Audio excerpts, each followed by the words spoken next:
विशेषतः गँगस्टर उभे राहिले आहेत आणि ड्रग्सच्या संदर्भात मोठा हो हल्ला करण्याचं काम चाललेलं आहे।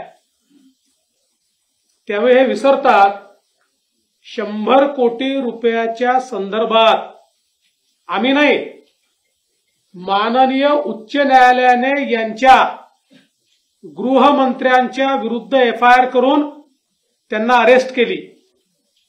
सरकार त्यांचं होतं, आम्ही नाही केलं। त्यांच्या गृहमंत्र्यांच्या विरुद्ध माननीय उच्च न्यायालयाचे तेव्हाचे मुख्य न्यायाधीश यांच्या खंडपीठाने यांच्यावर एफआयआर दाखल करा म्हणून सांगितलं।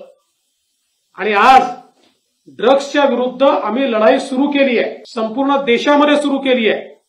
आणि त्यामुळे हे जे काही साठे आज सापडतायत, मोठ्या प्रमाणात जी कारवाई होते आहे ती कारवाई आपल्याला पाहायला मिळते। ही कारवाई अशी सुरू राहणार आहे।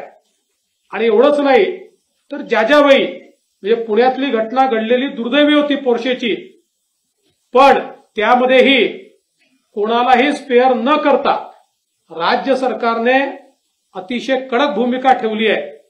त्यामुळे निश्चितपणे कायदा सुव्यवस्था असो किंवा zero tolerance policy towards drugs असो, हे सरकार या ठिकाणी करतच राहणार आहे।